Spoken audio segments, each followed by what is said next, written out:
Hello, my friends, and welcome back. Thank you very much for being with me again today.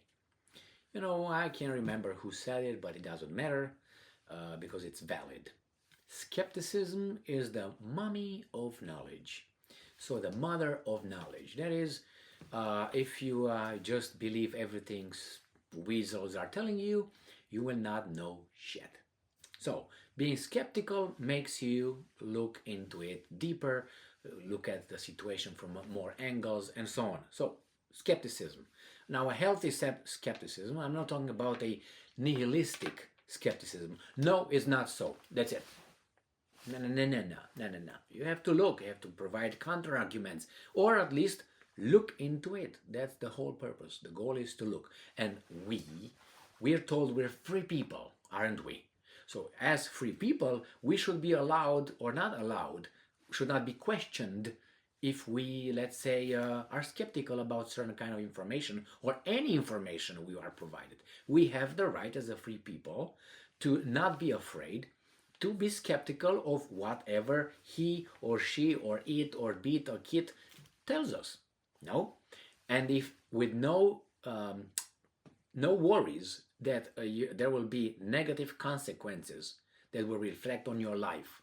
Because otherwise, I will not say anything. I will not be skeptical anymore. I will be like, yes, sir, yes, sir, yes, sir. Why? Because I'm afraid of the consequences. You're going to fire me. You're going to burn me on the stake. You're going to do something.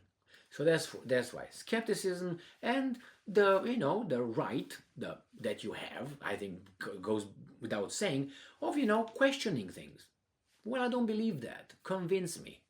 And it's your goal your duty, or if you want to influence me with an idea, you have to convince me, persuade me, bring evidence. And I can say, okay, let me think about it. Let me find information and look, give me some time. Okay, now what am I talking about here? I have an article here coming from an Ukrainian media outlet. And I'm very skeptical that it is it true or accurate or possible? I mean, it is possible, but I think it's not very likely to be as they say it. I'm going to give you here the article so you can look over it. So this article comes from New Voice of Ukraine. It's coming from February 1st, 2023. Amount of captured Russian equipment equal to weapon supplies from several big countries, intelligence reveal. So that means these guys, the Ukrainians, captured Russian equipment, a lot of it. Okay, well, let's see what can we find. Okay, so I'm going to go to a different article, okay? And this article is this. Actually, it's a map, as you can tell. And this map, I'm just making like this so you know what's what. So this is Europe right here. That's Russia, okay? This is Ukraine. And let's make it slowly peek. Okay, so here is Ukraine. And these are the territories, the one that are with this, I don't know what this color is. Red, it's not red because that red is the thing around it. I don't know, like a brick color. Maroon, I don't know, freaking no. Anyway, so these are the territories that Russia controls. So this is where they advanced. They were not pushed back. You see these blue ones in Kharkiv here? Kharkiv Oblast is right here. Okay, so these blue ones is where the Russians used to be. This is how much they advanced. And here you have this in Mykolaiv here, okay?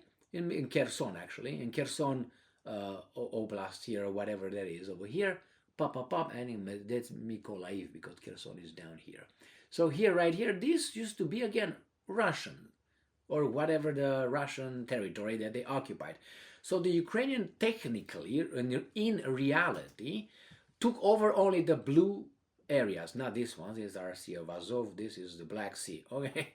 So anyway, this, and they claim that the Russians just ran away from these areas when the Ukrainians conducted the counteroffensive, that they left over there so much equipment and weapons that is more than they were provided by the Allies, Now, I have the right to doubt that.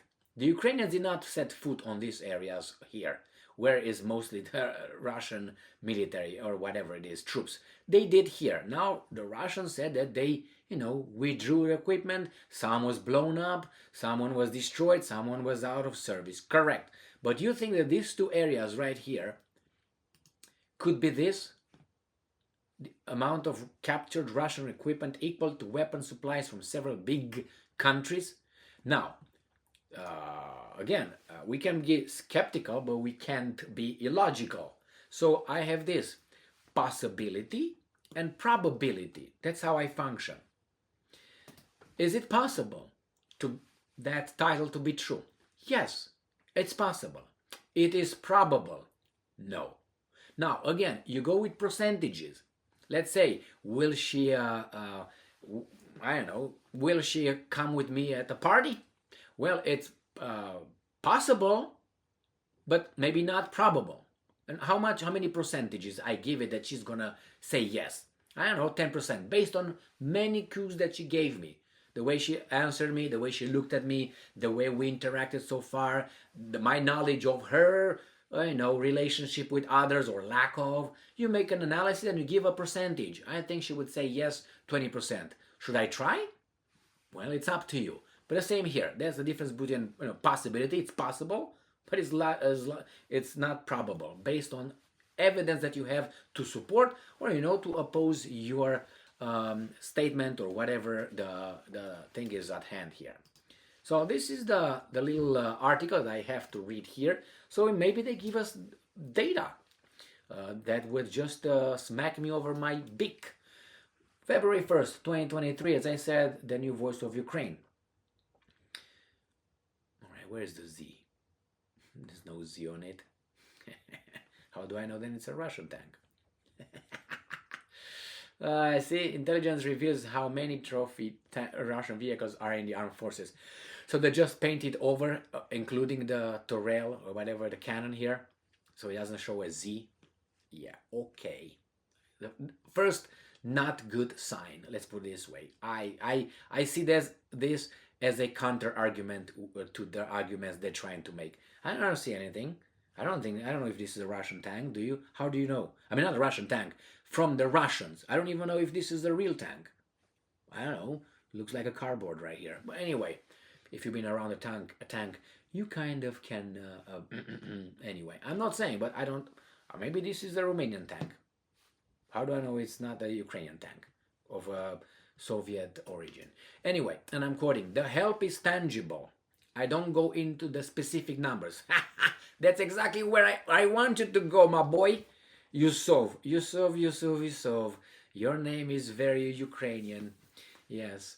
The help is tangible. I won't go into the specific numbers, although they were openly discussed by experts with real numbers to be named. Give me the names and the numbers, my boy Yusov. Hey. Or you don't want to be kosher now? Or what's going on here? Be kosher and come and tell me. Or that's not approved.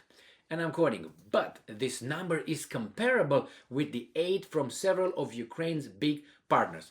Yusov, I have some doubts. First, you don't give me the number of how many or whatever these many cannons were found, armored vehicles found, tanks found, whatever was found. You don't give me that. You say, well, it's been covered by some. You don't give me the names, you don't give me the numbers, and you give me that it's similar with the numbers of some countries. You don't give me the name of the countries, you don't give me the numbers of those countries. You think you don't give me anything. It's like I tell you, I'm fantastic. And you gotta believe me, because I say so. And I will say, hey, my friends, I'm fantastic. And if you don't believe me, I'm not even going to say. I'm going to say there were many experts who said that. Very many analysts who said that. Many university professors who said that about me and wrote about me. So many papers and books were written about me by so many authors. And you say, Emil, get up out of here. Wouldn't you? I hope you would. Because you wouldn't believe a weasel like me stating something like this, but you would believe Yusov because he said so. Please, skepticism according to Yusov. part of the Russian trophy equipment is helping Ukrainian defenders at the battlefield at the moment. So they just dropped the tank over there and they just went on foot. This is basically what Yusov wants us to believe. No. And I'm quoting, it's armed vehicles, in particular tanks and infantry fighting vehicles.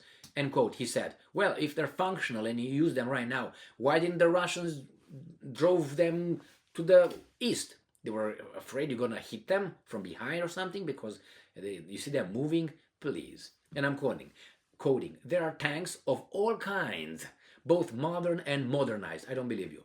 Some vehicles have been already serving Ukraine at the front line. I don't believe you. Some others are being repaired in order to be able to eliminate the Russian occupiers and fascists. Oh my God, here we go again. Fascists? Who that? Jesus Christ. So anyway, Yusov is a very he speaks in general terms, as you can tell. He tells us, like I told you about me being fantastic with no evidence. Just, I'm gonna mention this. I had a friend at one point. I'm not friend with that person anymore. I should have, I did it one time and then I said, oh yeah, maybe he was not that bad. So I befriended him again and then he beat me again. I said, you know what? Never see you again. So he was a pathological liar. Lying all the time for no reasons. It was nothing that he was benefiting out of. It was not like, as I told him one time, the first time when I said bye-bye. I said, man, at least if you would gain something, I don't know, $1 million, some cars, something that would, we are best friends. I understand that. But you lie with no benefits, just to lie. Is there a problem somewhere or anything? Anyway, the same. He was lying in very, very general terms, or he was using, I learned from that experience, I gotta tell you. The first time, the second time it was, every time he was saying, it was like bing, bing, bing, bing. It was like a comedy. I was like, really, come on, man, you have a problem. But anyway, it was funny at one point, but not that funny because you were, having a kind of relationship with that person. So anyway, he was a friend, a male friend, not that kind of friend, if you know what I mean. Not a girlfriend. All right. So he was a good friend. We had many things in common and very good, very good. Anyway, so he was talking when he was giving me or the audience witnesses like, hey, Gigi, Tommy, and Michael saw me. You couldn't contact those guys. Those guys were always out of reach. You wouldn't be able to say, hey, let me talk to Gigi. I was never able to talk to Gigi because Gigi was somewhere else. It happened like 5 years ago. Gigi is not answering phones. He doesn't have Gigi's phone number. Always like this. And I said, the second time I said, you know what? Hey, whatever your name is. Can't you see that all your stories that you vomit here in front of me and other of your friends or acquaintances, you can't back them up? Nobody can verify. They're all unverifiable statements. All of them. And they're all extraordinary. You sat at the table with Mick Jagger. You spoke with Tom Jones. You grabbed the balls of, Mariah Carey or something. All these things unverifiable. No pictures, no witness that I can contact. I said, can't you see it's a 100% pattern here? Besides the fact that you speak in generalities, it happened sometime over there, and never with someone that I can say, Gigi, did you see these guys grabbing Mariah Carey by the balls? What are you talking? I couldn't. Ever. Zero. So again with this guy talks, who can I ask? Nobody, but he makes statements. Yusov. Anyway, thank you very much for being with me again today. Stay strong, stay smart, look for the truth, and be just.